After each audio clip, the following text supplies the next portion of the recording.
가톨릭 국가였던 이제 영국에서 개혁교가 일어나니까 그 개혁교를 이제 블러드 메리라고 메리 여왕이 엄청나게 잡아 죽입니다. 청교도들을. 그래서 신앙을 지키기 위해서 메이플라워를 타고 미국에 도착하죠.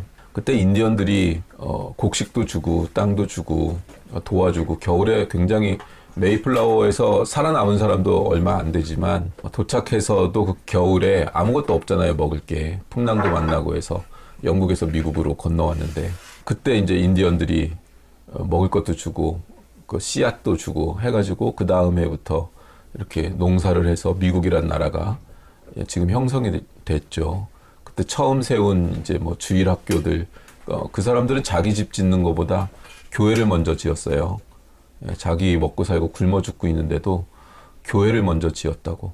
그리고 교회 학교를 먼저 세웠고 그 신앙 위에서 뭐 굉장히 뭐 인디언 원주민들을 죽이고 하는 이런 국가가 형성되는 여러 과정들이 있지만 그 첫 출발은 하나님이 주신 땅으로 그들이 간 거고 뭐 이제 지리의 힘 책 읽어서 알겠지만은 뭐 미국은 뭐 학자들도 일반 학자들도 해도 너무한다.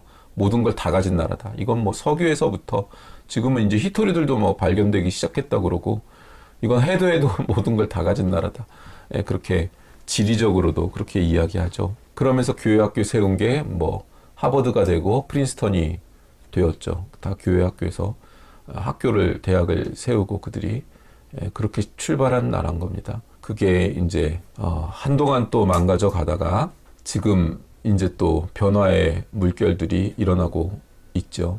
우리가 인생을 살면서 굉장히 많은 것들을 놓칩니다. 하나님은 우리 인생을 왜 주셨으며 인생이 하나님이 바라시는 건 뭔가? 그거는 여러 차례 설교하고 메시지를 선포했지만 하나님이 어떤 분인지 알고 그 하나님을 영원토록 즐거워하는 것.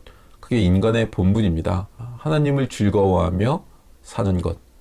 그래서 고통도 또는 즐거움도 모두 하나님과 함께 하기 때문에 샬롬이 되는 그 샬롬, 진정한 평안, 진정한 행복하기 위해 기독교인이 되고 뭐 종교인이 되는 건 아니고 하나님을 소유했기 때문에 결국은 뭐 풍파를 겪고 고통도 하고 염려도 하고 여러 가지 걸 겪지만 결국에는 하나님 안에서 행복한 것, 진짜 샬롬을 누리는 것.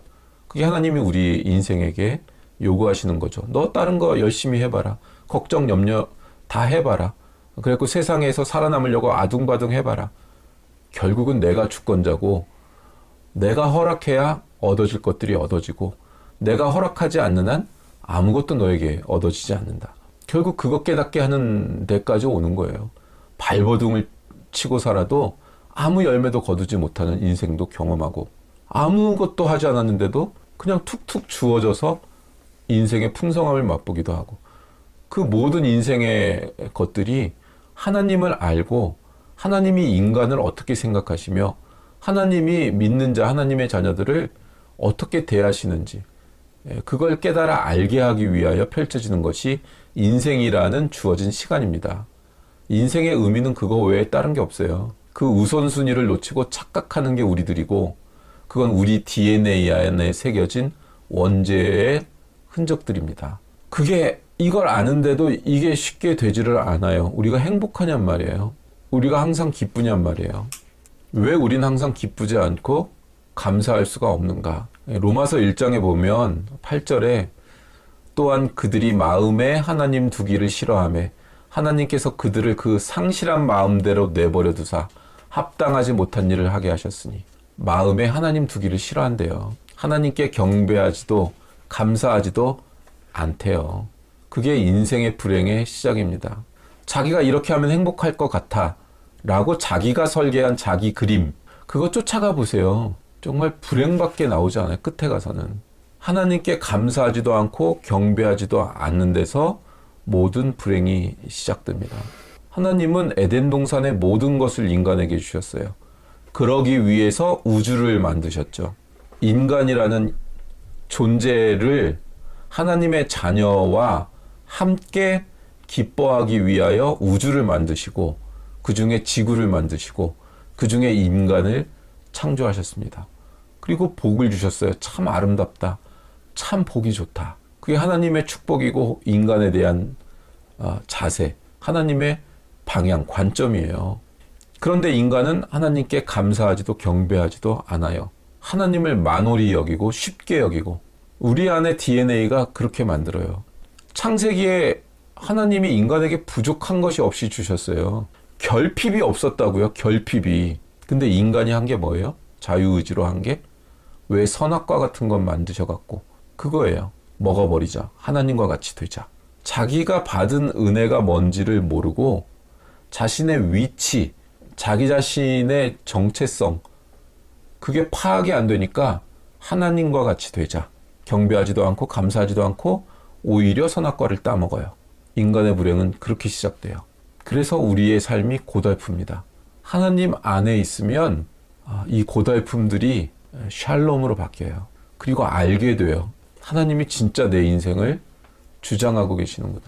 이거 그리스도인 요 문장을 안다고 아는 게 아니에요. 삶의 우선순위가 완전히 바뀌어서 이 인생을 살아야 그래야 우선순위가 명확해지고 질서가 명확해지고 자신의 인생에 대한 태도가 명확해져요. 근데 여기까지 훈련받지도 이 인식이 생기질 않으니까 그리스도인들도 끊임없이 불행을 자초해요. 끊임없이 세상을 따라 살아요. 끊임없이 세상에서 뭔가를 성취하려고 그래요. 세상에서 뭔가가 성취가 됩니다. 그런데 하나님 뜻에 따라서 돼요. 하나님이 원하지 않으면 성취를 하면 안 되는 거예요, 실은. 거기까지 가 있질 못하다고. 하나님이 원하시냔 말이에요, 그거를. 그걸 수십 년 동안 깨달아 아는 거예요, 수십 년 동안. 그래서 그 다음엔 어떻게 돼요? 내가 지금 이 일을 행하는데 하나님이 원하시나? 허락하셨나? 이게 항상 궁금해, 이게. 허락 안 하셨으면 아무리 발버둥 치고 해도 안 이루어질 거거든, 그게. 그게 하나님과의 관계가 깊어진 사람들이 갖는 그냥 아주 베이직이에요, 그게 베이직.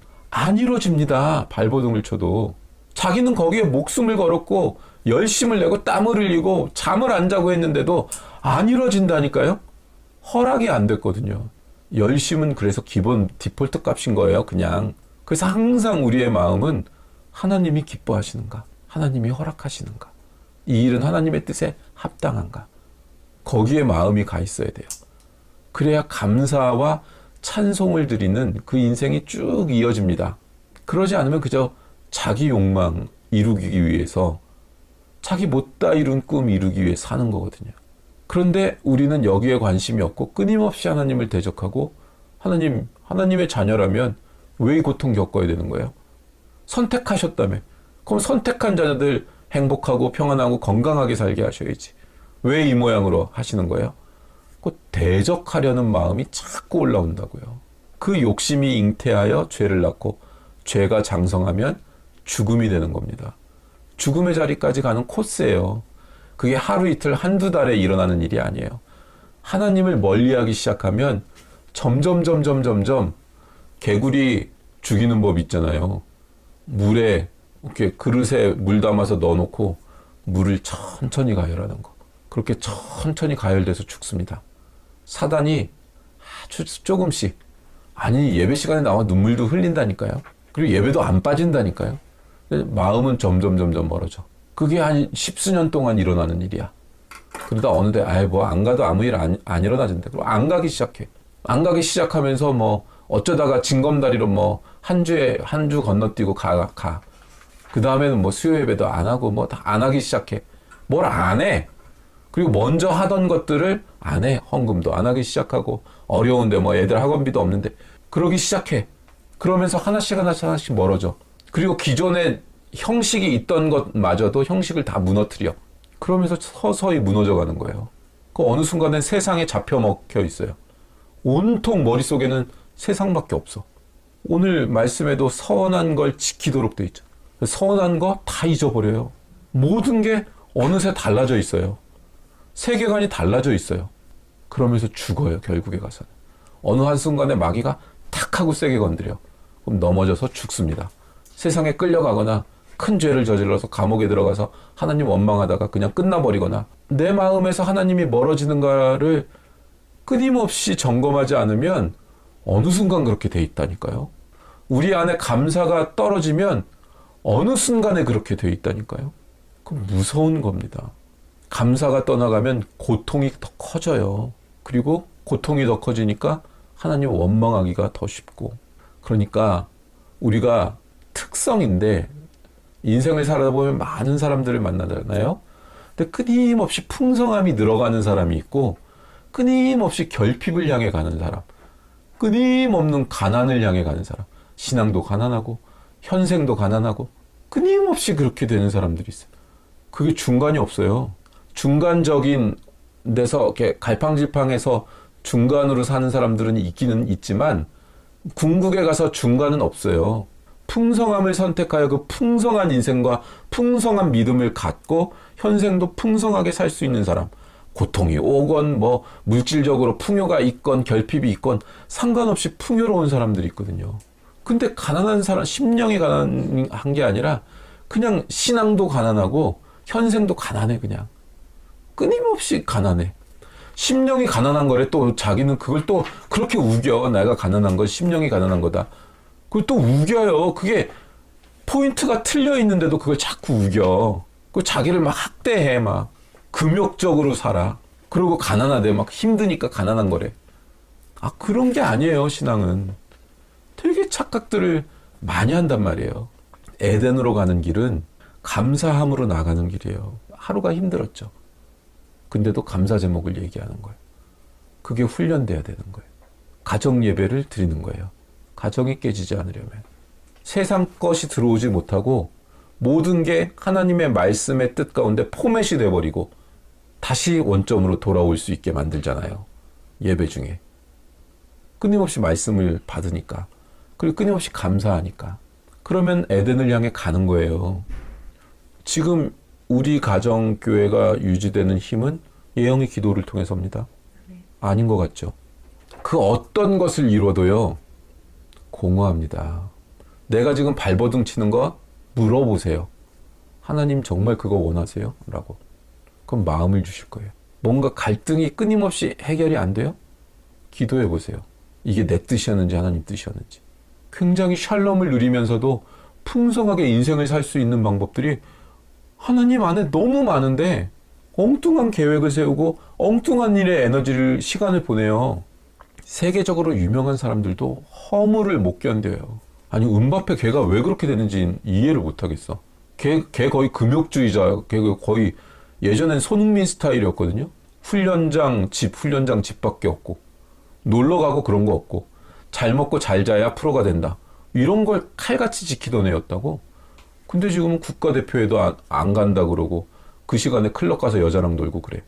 저스틴 비버가 예영이랑은 얘기를 했는데 어떤 미국 목사님이 저스틴 비버랑 얘기를 했는지 자기 인생은 아주 어렸을 때 티네이저 아주 어렸을 때부터 전 세계적인 스타가 돼버려서 항상 주변에 사람들이 많았고 항상 매일 파티를 했대. 근데 항상 공허했대. 지금 나이가 돼서 이제 알겠대. 예수님하고 멀어져 있었대, 자기 자신. 예수님만이 자기 자신을 채운다는 걸 이제 알았대. 저스틴 비버 고백이래요. 아무리 하나님께 많은 걸 받았어도 감사하는 마음을 놓치는 순간 그때부터 지옥과 공허, 그거예요. 잘난 척하는 마음 또는 내가 너보다 잘났지로 증명되는 우월감은 정말 한 달을 못 가요. 그건 한 달을 못 간다고. 공허해진다고요. 근데 감사하면 행복한 사람이 되고 행복한 사람들을 만들어요. 그러려면 어떻게 해야 돼요? 내가 받은 은혜가 얼마나 큰지를 자꾸 헤아려 봐야 돼요. 그게 습관이 돼야 되고 자기 자신의 인생의 형식이 되어야 돼요. 그러면 내 인생에 실제로는 은혜가 넘치는 걸 알게 되죠. 그러면 감사하게 되죠. 성경에서도 얘기를 하지만 사회에서도 은혜를 안 갚은 사람들, 안 갚는 사람들 뭐라 그래요? 개만도 못하다 그러죠. 실제로 여러분들 맨날 요즘 유튜브 쇼츠에 강아지 나오는 거 보면 어때요? 아니, 예뻐해주면 그 예뻐해주는 주인에게 충성을 다하잖아. 개는. 고양이도, 개냥이들도 요즘은 그러더라고. 개처럼 막 주인만 막 주인 없으면 울고, 주인이 며칠 안 들어오면은 삐져가지고 얘기도 안 하고, 주인 품에 안겨가지고 안 떨어지려고. 개, 고양이만 그런 게 아니라 뭐 호랑이 기르는 사람도 그러더라고. 호랑이도 그러더라고. 그 맹수가 주인이 한두 달 어디 나갔다가 와서 뭐 여자친구한테 호랑인지 뭐 표범인지를 맡겼는데 주인 오니까 삐져갖고 그러다가 막 24시간 주인하고 안 떨어지려고 화장실 가면 화장실 쫓아오고 자면은 그 주인 품에서 그 큰 맹수가 주인 품에서 여기 누워가지고 자더라고. 사랑하면 같이 있고 싶고 그 주인만 바라는 거예요. 하나님하고 사랑의 관계가 맺어지면 어떤 일을 해도 하나님하고 한다고. 어떤 일을 하고. 그리고 하나님을 만홀히 여기는 걸 생각을 못해. 예배 시간에 어떤 잠깐의 틈도 자기가 막 그게 잘못된 줄 알고 허용을 못해요. 다른 잡다한 불필요한 것들이 일어나는 걸 못 견뎌. 그렇게 돼 있어요. 하나님과의 이 집중이 깨지는 게 싫다고. 너무너무 싫다고 그게. 그래 예배 때 태도 보면 아는 거예요. 그 사람의 신앙은. 목 매달리듯이 하나님께 막 이렇게 붙잡는 거라고. 막 끊임없이 붙잡는 거라고. 오늘 시편 116편 읽었잖아요. 시인이 너무 인생의 고통이 심하대. 너무 힘들대. 그래서 막 부르짖어. 왜 이렇게 이 인생이 외롭고 고통이 심한지에 대해서. 그러다가 바로 하나님이 내게 주신 은혜를 어떻게 보답할까? 고통이 너무 심해서 아우성을 치다가 바로 하나님께 뒤돌아보니까 하나님께서 내게 주신 은혜가 크다는 걸 발견해. 그래서 바로 인생의 자세가 바뀌어요. 부르짖고 우리도 고통이 오면 난리 염려 막 이게 걱정 막 난리 당연한 거예요. 그러다 자기 자신을 돌아보고 여태까지 하나님이 내 인생을 어떻게 이끌어 오셨나 그걸 돌아보고 마음이 가라앉는 거예요. 하나님이 이 고비도 넘기게 해주시겠지. 그러면서 하나님께 어떻게 보답하지? 어떻게 감사하지? 이렇게 마음의 태도가 바뀌는 거라고요. 그래서 하나님께 은혜와 감사를 드리겠다. 그렇게 얘기를 하고 감사 예배가 시작이 되는 거예요. 그래서 진짜 인생을 행복하게 살고 싶으면 하나님이 내게 주신 은혜가 뭐고 하나님은 어떤 분이고 어떤 마음과 어떤 태도를 가지신 분이길래 그런 은혜를 내게 주셨나를 끊임없이 헤아릴 줄 알아야 돼요. 규빈이 예영이 뭐라고요? 끝까지 헤아릴 줄 알아야 돼요. 뭐를요? 하나님의 은혜를. 은혜가 뭐예요? 어떤 복을 받았어요? 구원. 누가복음 19장에 여러분 기억하실 텐데 문둥병에 걸린 사람 10사람이 나와요. 그래서 예수님이 그 10사람을 문둥병을 치료해줘요. 어마어마한 일이죠.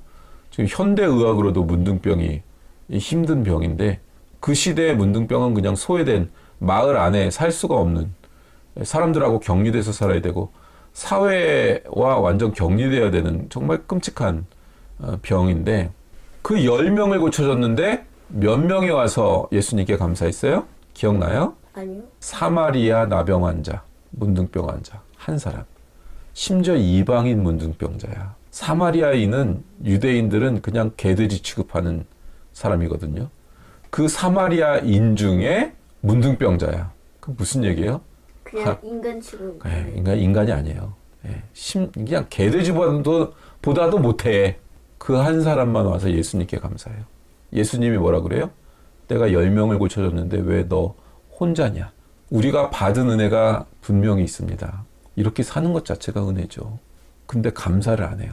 하나님께 어떻게 감사를 올려드리고 하나님께 어떻게 감사하는 예배를 올려드릴까? 거기에 긴장감이 없어요. 그럼 이 문둥병자 같은 거예요. 다른 문둥병이 나은 자들도 감사하는 마음은 있었겠죠. 놀라운 일이다. 그분이 메시아인가 보다. 그러나 예수님께 나와 감사하진 않아요. 그러니까 내가 감사한 마음만 갖는 걸로는 안 된다고요. 예수님께 드려야 된다고요. 예수님께. 그 한 명만 네 믿음이 너를 구원했다. 그래서 나머지는 병이 나은 은혜만 얻은 거야.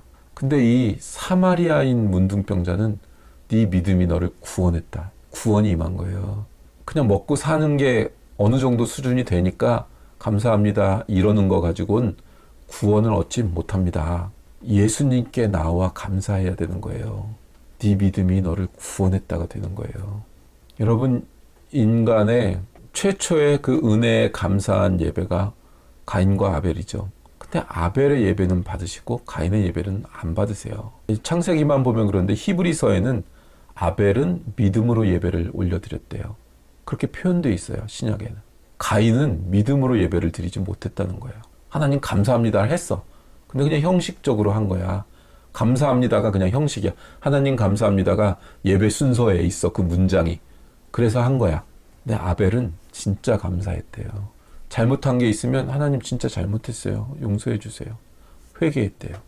감사의 예배, 회개의 예배.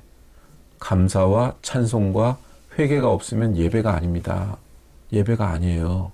그건 조금만 잘못 가면 하나님이 가증하게 여기는 예배가 될 수 있고, 오히려 그건 더 안 좋아요. 차라리 세상에서 놀고 있으면 저 자식 언제 한번 후들겨 패갖고 데려와야겠다, 이렇게라도 마음을 먹으시는데, 여기 앉아가지고 예배를 안 드리고 있으면 오히려 하나님이 막는 예배, 싫어하는 자세와 태도를 가지고 있으면 그 본인의 영적 복락을 날려버리는 것뿐만 아니라 주변의 예배자들의 복을 가로막아요. 그래서 예배는 목숨 걸고 드리는 거예요, 원래는. 가인의 예배 드리지 마십시오. 아이, 형식적으로 드리고, 일단 난 예배는 드렸잖아. 주일 성수 했잖아, 주일 성수. 이거 위험한 겁니다. 하나님, 제가 갖다 바쳤어요. 시간도 바치고 돈도 바쳤으니까 내 사업 잘 되게 해주셔야 돼. 거래하지 마십시오, 하나님께. 감사는 저절로 나오는 거예요. 계산하고 있으면 감사가 아닙니다. 감사는 어떻게 하느냐? 감사하는 인생은 어떻게 사는 거냐? 예수님이 겟세마네 동산에서 제자들에게 예수님은 끊임없이 걱정하지 말라, 두려워하지 말라, 이 믿음이 적은 자들아, 풍랑도 가라앉혀 주시고 제자들에게 이 믿음이 적은 자들하고 혼내셨거든요, 분명히. 근데 겟세마네 동산에서 예수님 뭐 어떻게 해요? 이 잔을 내게서 옮겨 주시옵소서. 이 잔이 너무 제게 무겁습니다, 하나님. 이거 제가 굳이 마셔야 됩니까, 이 잔을? 하고 막 땀이 피가 되도록 스트레스를 받아가지고, 아니 제자들한테는 하지 말라며, 걱정 염려. 예수님이 걱정하고 염려하고 안 하겠다고 버팅기고 계신 거예요. 제자들은 기도해달라 그랬는데 졸고 있고, 예수님이 결국엔 뭐라 그래요? 내 뜻대로 마옵시고 하나님의 뜻대로 하옵소서. 감사함의 삶을 사는 그 태도의 모범을 보여주는 거예요. 자기 뜻을 꺾고 하나님께 감사하는 인생을 선택하는 거. 하나님의 내 뜻이 아니라 하나님의 뜻이 내 뜻이 되는 거. 이 변화. 그게 하나님의 은혜에 감사하는 삶의 태도입니다. 이게 우리가 안 되는 거죠. 이게 안 돼요. 크게 손해보는 것 같고, 내가 못 견딜 것 같고, 요 고비를 넘어야 되는데, 요 고비 앞에서 항상 무너지네. 그게 우리입니다. 그게 인간이에요.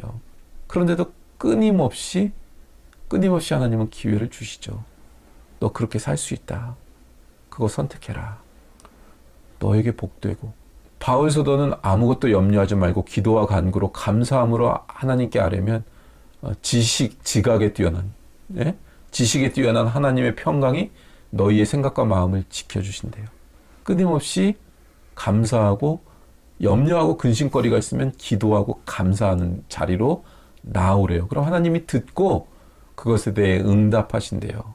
문제는 이 응답이 우리가 원하는 시간, 우리가 원하는 방법으로 얻어지는 게 아니라는 데 있는 거잖아요.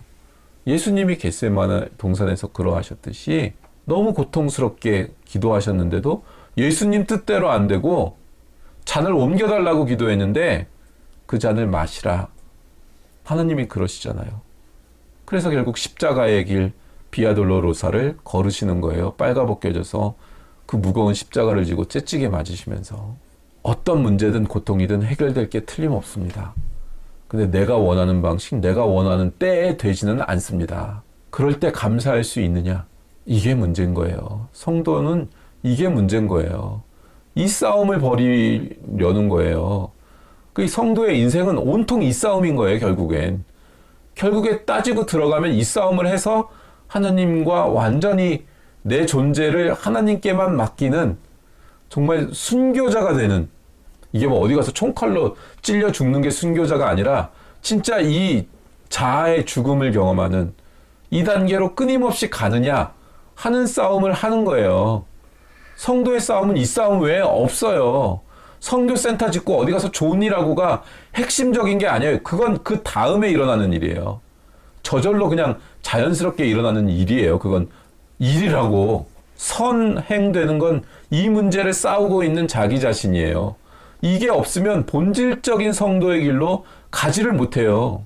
이 순간에 이 잔을 내게서 옮기시옵소서 할 때 하나님의 뜻대로 하옵시고 내 뜻대로 마옵소서로 내가 넘어갈 수 있느냐. 하나님의 뜻이 내 뜻이 되는 인생의 결론이 하나님의 뜻이 내 뜻이 되는 거냐.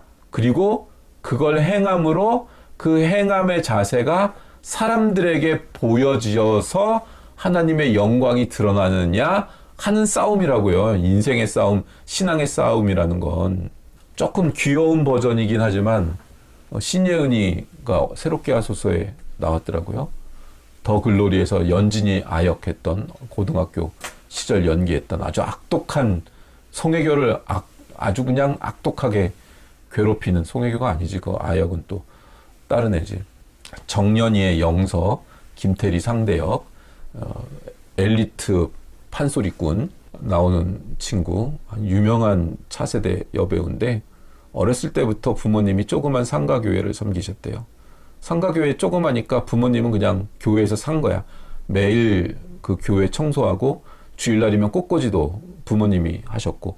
그러니까 어렸을 때는 뭐 부모님하고만 있으니까, 아기 때는 부모님이 항상 교회에 있으니까 예은이 얘도 그냥 교회에서만 큰 거야. 그러니까 어렸을 때는 교회하고 집밖에 없으니까 자기의 나중에 꿈이 뭐냐 그러면 목사님 되는 거였대. 왜냐하면 세상의 직업은 목사 하나뿐인 줄 알았대, 자기는. 그래서 목사가 되는 게 당연한 거라고 생각했대. 왜냐면은 목사밖에 본 게 없어. 그리고 그게 너무 멋있어 보이고 그게 너무 훌륭해 보이고 그러니까, 물론 이제 사춘기가 되면서는 그게 보통 일이 아니다, 아무나 할 수 있는 일이 아니다, 그걸 잽싸게 접었지만 하여간 어렸을 때 꿈은 목사님이었다는 거예요. 그러다 이제 기도하면서 하나님 저 어떤 직업을 가질까요? 자기는 남들은 배우자 기도할 때 자기는 어떤 직업을 가져야 될지 기도를 하기 시작했는데 어떻게 하다 보니까 배우라는 직업을 갖게 됐고, 어떻게 하다 보니까 그러니까 작년엔가 아마 올해도 내년쯤 받게 되겠죠, 정년이. 그러니까 이제 끝나면은 예술 대상 이런 거 시상식 굉장히 많잖아요. 근데 한꺼번에 모든 시상식, 각 방송사 시상식, 무슨 백상, 무슨 상 받았는지 모르겠는데, 굉장히 여러 가지 상이 있었는데, 한 해에 이제 다 받은 모양이야, 상을. 그래서, 항상 누구누구 감사합니다. 부모님 감사합니다. 프로덕션 사장님 감사합니다. 그러다가, 그리고 제일 중요한 마지막은 이 모든 것을 끊임없이 그 은혜를 부어주시고 내 인생을 인도해 주시는 하나님께만 영광을 올려드립니다. 이게 항상 이제 맨 마지막에 하는. 그리고 자기 자신은 이 직업을 통해서 항상 하나님께만 영광을 돌릴 수 있게 되는 것.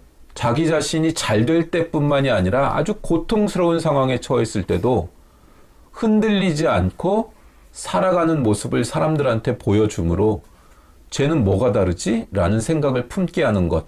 그게 자기 인생의 목표래요. 그러니까 정년이 같은 촬영하면은 정말 어마어마하게 촬영 시간이 들거든요. 정말 시간이 없어요. 준비하고 대사 외우고 그 노래 그거 가사 안 잊어버려야 되고 그 연습, 자기 전공도 아닌 거 그렇게 연습하려면 정말 보통이 아닌 연습이 필요해요. 자기 전공이 아니잖아, 판소리가. 정말 말도 안 되는 연습의 양이 있어야만 그게 돼요. 근데 얼마나 바쁘겠어, 그러면. 그 바쁜데 이번 연도에는 하나님께 뭘 올려드릴까 고민하다가 필사를 해야겠다 하고 이제 하나님께 필사를 해야겠다. 그리고 그 교회는 필사책이 이렇게 두꺼워. 한쪽에는 성경, 한쪽에는 필사하는 그게 있어서 필사책이 이렇게 두껍더라고. 그래서 하루에 3장씩 써야 1년이면 한 권을 필사할 수 있는 거야. 3장을 쓰려면 2시간 반이 걸린대요. 그 바쁜데 지금 차세대 배우로 탑을 달리고 있는 애가 하루에 2시간 반을 필사합니다. 그러니까 부모가 잘 훈련시켰죠. 그 모습을 보고 자란 거죠. 이거 외에 다른 교육이 뭐가 필요해요? 다른 교육은 저절로 되는 거예요. 이렇게 살아야 된다가 교육되면 실제로 다른 교육은 필요 없을 수도 있어요. 왜냐? 이렇게 사는 사람이 없기 때문에 이렇게 살기만 해도 먹고 살 걱정 안 해도 되고, 모든 사람들이 이렇게 훈련된 사람을 찾게 돼 있어요. 다른 걸로 성공하지 않습니다. 신앙의 훈련으로만 살아도 충분히 이 세상은 살 수 있어요. 하나님이 지혜를 주시고 하나님이 사람을 붙여주시고 하나님이 앞서가서 준비해 주세요.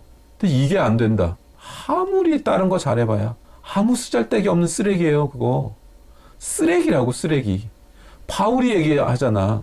예수 그리스도의 그 깊은 사랑과 도를 아는 것 외에 다른 모든 것, 바울이 습득했던 그 모든 지식, 그걸 쓰레기로 배설물로 여기기로 작정하였대잖아요. 그 이미 정해진 거라고. 어떻게 살아야 되는지가, 그리스도인이 어떻게 살아서 어떻게 드러내야 되는지가. 예전에 제 기억에는 신혼여행 갔다가 호주로 갔다가 돌아오는 비행기에서 거의 막 10몇 시간인가 거의 14시간인가 걸려서 돌아왔던 것 같은데, 할 일이 없으니까 영화를 한 3-4편을 봤던 기억이 있는데, 그 중에 카핑 베토벤이라는 영화가 있었어요. 베토벤의 늙은 시절, 베토벤 교향곡 9번 합창을 이제 작곡하던 그 나이대에 베토벤을 다룬 영화였던 걸로 기억이 나는데, 9번 교향곡이죠. 늙어가고 귀도 먹어가잖아요. 거의 안 들리잖아, 베토벤이.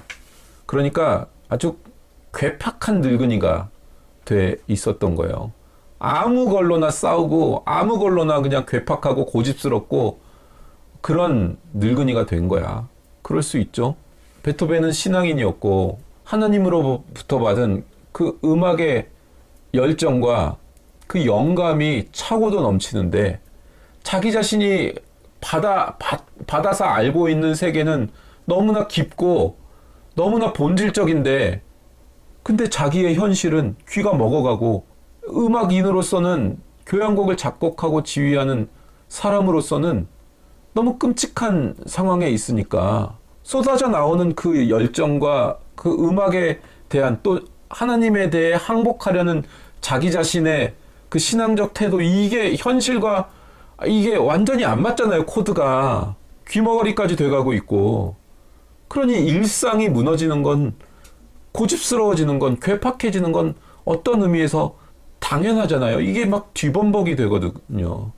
이건 뭐 저도 경험하는 거고, 인생을 살면서 내가 알고 있고 기도하고 알고 있고 하나님의 나라를 어떻게 해야 되는 거 알고 있는데, 그게 안 되고 이상하게 세상 것들이 자꾸 들어오고, 이 갈등이 이 안에서는 굉장히 심하다고. 이 우선순위가 바뀌는 게 너무 싫은데 어쩔 수 없이 또 그렇게 살아야 되고, 그러니까 막 그거에 대한 난폭함과 짜증이 막 난다고요.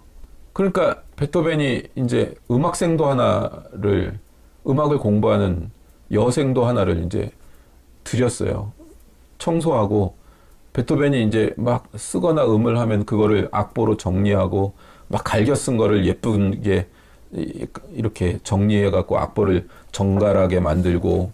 근데 이 여음악생도가 너무 베토벤에 대해 잘 아는 거야. 그래서 어느 날은 베토벤이 악보를 막 썼는데, 이건 단조로 이렇게 가야 되는데 장조로 그냥 간 게 있었던 모양이에요. 아니, 거꾸로인가? 뭐 하여간 이게 단조로 이렇게 가야 되는 거야? 하고 베토벤이 물었어. 내가 그렇게 썼냐? 그러니까 아니, 선생님은 장조로 썼어요. 근데 제가 보기에는 선생님이라면 단조로 가는 게 맞아요. 네가 뭘 알아! 이제 이렇게 된 거죠. 저 선생님에 대해 잘 알아요. 이렇게 된 거예요. 그래서 싸움이 막 일어나는 거예요. 베토벤이 자존심도 상하는 거죠. 자기 베토벤인데? 베토벤이라고 자기가. 너 왜 왔어? 너 돈 벌려고 왔어? 나 무시하려고 왔어? 내 재능 훔쳐가려고 왔어? 막 이제 막 그렇게 되면 막 이렇게 되잖아요. 사람이 날카롭게. 들들 볶는 거지, 들들. 그 울먹 여자가. 제가 왜 왔냐? 선생님을 만나면 자기 자신의 음악에 대한 확신이 든대. 음악이 뭔지에 대한 확신을, 당신을 보면, 당신 음악을 들으면 음악이 뭔지 자기 자신이 확신이 든대. 그래서 왔대. 다른 이유가 하나도 없이. 본질적인 거예요. 세상은 성도를 만나면 하나님을 확신해야 돼. 하나님이 있긴 있나 봐. 이렇게 돼야 돼. 성도를 만나면. 그게 우리의 삶의 목적입니다. 그거 외의 것은 배설물입니다. 배설물. 하나님은 이걸 가르치시기 위해 우리들의 인생을 망가뜨리기도 하시고, 그 길을 막기도 하시고, 불치병에 걸리기도 하시고, 통째로 무너지기도 하시고, 어떤 땐 길을 여시기도 하시고, 진짜와 배설물을 구분시키기 위해서예요. 그건 다른 이유가 하나도 없어요. 배설물을 구분시키기 위해서 겪는 일들이에요. 그러니까 인생의 난제들을 만난다, 고통을 만난다. 어떤 메시지를 발견해야 되는가? 그게 제일 중요한 겁니다. 근데 우린 뭐예요? 예수님 믿어봐. 사업이 어떻게든 뚫린다니까? 예수님 믿어봐. 애들이 공부를 잘해. 스카이를 가. 이렇게밖에 써먹지 못한다고요, 믿음을. 스카이 가지 말란 얘기가 아니에요. 그런데 가더라도 사람들이 우러러 보더라도 아니 왜 이까짓 걸 우러러 보세요? 이게 뭐라고요? 그럴 수 있는 실력이 돼야 된다고요. 아니 왜 이딴 걸 아니 하나님을 보세요. 왜 이따위 거 가지고 그러세요? 이거 아무것도 아니에요. 배설물이에요, 배설물. 그냥 제가 있어야 되는 위치니까 온 것일 뿐이고 이런 건 아무것도 아니에요. 라고 하는 우선순위가 명확해야 된다. 그러니까 그게 잘못하면 거만한데 진짜면 되는 거예요. 물론 그런 걸 자랑하는 단계가 있죠. 그건 아기 때 하는 거예요. 아기 때는 뭐예요? 나 딱지 많다, 구슬 많다. 나 유효한 카드 이만큼 가졌다. 이거 자랑하는 거잖아요. 조금 크면 유효한 카드 갖고 노나요? 버리죠. 그렇듯이 버려야 되는 것들입니다. 그냥. 그래서 사람들에게 이 모습을 보이고 보이기 위해서 하는 건 또 아니에요. 하나님에 대한 이 자세가 분명한 삶을 우리가 삶으로 그 삶을 전파하고 전염시키는 거죠. 정확하게는. 그게 하나님이 우리에게 주신 은혜를 돌아보고 헤아리고 감사하는 사람들. 그래서 내 뜻이 아니라 하나님의 뜻이 내 뜻이 되는 그 변화가 일어난 사람들. 그 사람들에게 인생에 맺히는 열매들일 것입니다. 우리는 지금부터 비본질적인 것들을 더 걷어내고 하나님과 깊이 연합하고 하나님을 즐거워하는 본질적인 인생을 사는 우리들이 되고 그래서 그 열매를 거둬 그 추수함을 감사하는 그런 신앙인들이 되시기를 주님의 이름으로 축원합니다. 아멘.